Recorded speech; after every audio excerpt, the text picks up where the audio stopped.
Hello students, my name is Simran Gumber. आज के इस वीडियो में हम चाइल्ड डेवलपमेंट एंड पेडागोजी का topic 3 influence of heredity and environment के पास्ट ईयर्स के क्वेश्चंस डिस्कस करने वाले हैं। इससे पहले वाली वीडियो में हमने इसके कॉन्सेप्ट डिस्कस करा था और अब हम इसके पास्ट ईयर्स क्वेश्चन डिस्कस कर रहे हैं। पहला क्वेश्चन जो जनवरी 2012 में आया था, human personality is the result of. Human की जो पर्सनालिटी होती है वो किसका रिजल्ट है। हमने हमारे कॉन्सेप्ट की वीडियो में बहुत ही अच्छे से एग्जाम्पल के थ्रू समझा था। Human personality is the result of interaction between heredity and environment. Environment और हेरिडिटी के बीच में जो इंटरेक्शन होता है उसके थ्रू मेरी या आपकी या किसी भी ह्यूमन बीइंग की पर्सनालिटी फॉर्म होती है। सिर्फ हेरिडिटी से भी फॉर्म नहीं होती, सिर्फ इन्वायरमेंट से भी फॉर्म नहीं होती या अपब्रिंगिंग एजुकेशन से।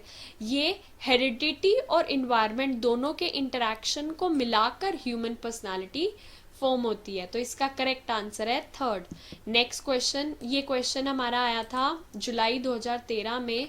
विच of the following is true about the role of heredity and environment in the development of a child. एक बच्चे की डेवलपमेंट में हेरिडिटी और इन्वायरमेंट का क्या रोल है। सारे ऑप्शंस पढ़ेंगे। पहला, both heredity and environment are contributed 50-50% in the development of child. अब ऐसा कोई थोड़ी हार्ड एंड फास्ट रूल है कि हेरिडिटी 50% कॉन्ट्रीब्यूट करेगी और इन्वायरमेंट 50% कॉन्ट्रीब्यूट करेगी। नहीं, ऐसा कोई हार्ड एंड फास्ट रूल नहीं है। So this is wrong. Next, the relative contributions of adult and genes are not additive.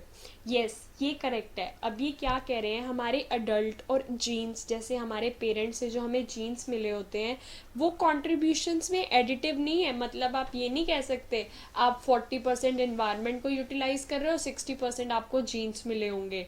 ऐसा कोई रिलेटिव कॉन्ट्रीब्यूशंस ऑफ अडल्ट और जीन्स एडिटिव नहीं होते। ऐसा कोई हार्ड एंड फास्ट रूल नहीं है। सो ये बिल्कुल करेक्ट है। हम बाकी ऑप्शंस फिर भी पढ़ेंगे। Heredity and environment do not operate together. Wrong. Heredity और इन्वायरमेंट तो एक साथ ही वर्क करते हैं। None of the above. Wrong. इसका करेक्ट आंसर हो गया the relative contributions of adult and genes are not additive. Next question, which of the following statements is true. इनमें से कौन सी स्टेटमेंट ट्रू है। Genetic makeup impacts responsiveness of an individual to qualities of an environment. अब ये क्या कह रहा है, जेनेटिक मेकअप मतलब हमें जो हेरिडिटी से मिला है वो हमारे इन्वायरमेंट से क्या क्वालिटीज आएंगी उस पर रिस्पॉन्सिव होती है। यस, जैसे कि हमने एक एग्जाम्पल लिया था अपने कॉन्सेप्ट की वीडियो में रेसलर का। लेट्स सपोज उसके पेरेंट्स भी रेसलर हैं तो उस बच्चे के अंदर ऑलरेडी जीन्स में कुछ कुछ ऐसा है जो उसकी रेसलिंग को स्किल्स इन्हांस कर सकता है। लेकिन उसके साथ साथ वो डेली अपनी प्रैक्टिस के लिए जाता था, अच्छा न्यूट्रिशन लेता था, फिटनेस की ट्रेनिंग करता था। तो उन चीज़ों ने, इन्वायरमेंट ने उसकी क्वालिटीज़ को इन्हांस करा, बेटर करा। तो ये बिल्कुल सही है। Genetic makeup impacts responsiveness of an individual to qualities of environment। ये बिल्कुल करेक्ट है। लेकिन हम फिर भी बाकी ऑप्शंस पढ़ेंगे। adoptive children possess same IQs as their adoptive siblings। जब वो हैं ही adopted, उनके जीन्स से कुछ लेना देना ही नहीं है, उनके जीन्स सेम नहीं है, तो उनके सेम IQ कैसे हो सकते हैं। बिल्कुल गलत। Experience does not influence brain development. गलत। एक्सपीरियंस तो हमारी ब्रेन को डेवलपमेंट को इन्फ्लुएंस करता ही है। आप जितने ज़्यादा एक्सपीरियंसड होगे आपकी उतनी ब्रेन की डेवलपमेंट ज़्यादा होगी। तो ये गलत है, डज नॉट आ गया ना यहाँ पर। Intelligence remains unaffected by the schooling.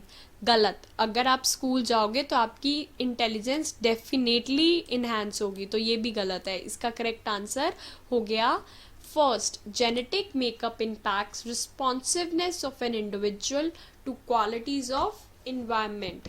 Next question 2014 में पूछा गया था, the nature nurture debate refers to. हमने बहुत अच्छे से ये डिबेट को समझा था। नेचर क्या था, जेनेटिक्स, नर्चर क्या है, इन्वायरमेंट। तो ये रहा हमारा करेक्ट आंसर, पहला ही आंसर सही है। नेचर मतलब ये हो गया हमारा नेचर, जेनेटिक्स, नर्चर हो गया environment. So this is the correct answer. उसके बाद हमारा next question, what is meant by nature in nature nurture controversy. अब ये जो नेचर नर्चर की कंट्रोवर्सी है उसमें नेचर को क्या कहा जाता है, क्या है वो, हमने हमारी कॉन्सेप्ट की वीडियो में बहुत अच्छे से समझा था। बायोलॉजिकल गिवन्स और the hereditary information, yes this is the correct answer. हमें जो बायोलॉजिकल चीज़ें मिलती हैं या हेरिडिटी इंफॉर्मेशन होती है वही हम नेचर के अंदर इंक्लूड करते हैं हमारी नेचर वर्सेस नेचर नर्चर कॉन्ट्रीवर्सी में। सो this is the correct answer. हमें बाकी चीज़ें पढ़ने की ज़रूरत ही नहीं, क्योंकि जब हमें डायरेक्ट हमने ये कंट्रोवर्सी पढ़ रखी है और हमें डायरेक्ट पता है कि इसका आंसर क्या है और क्या नहीं। उसके बाद नेक्स्ट, अ 6 year old girl shows exceptional sporting ability. एक 6 साल की लड़की बहुत ही अच्छी स्पोर्टिंग की एबिलिटी दिखाती है।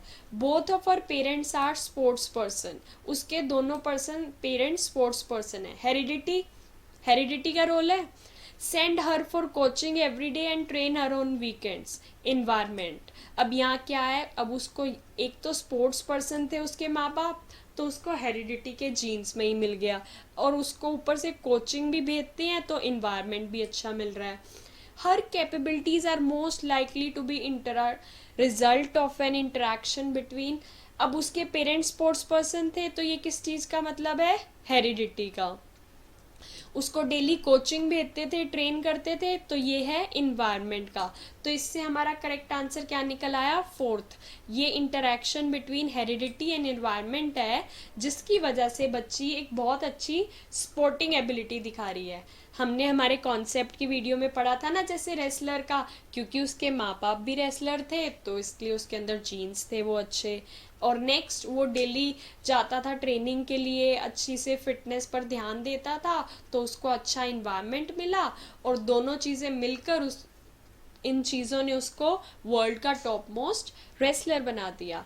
तो वही एग्जाम्पल को यहाँ पर इन्होंने थोड़ा सा ट्विस्ट करके पूछा हुआ है। तो इसका करेक्ट आंसर है हेरिडिटी एंड इन्वायरमेंट। इसके साथ साथ हमारी topic 3 influence of heredity and environment का टॉपिक खत्म होता है। Thank you so much for watching. Please like, comment below आपको ये वीडियो कैसी लगी, and subscribe to our channel.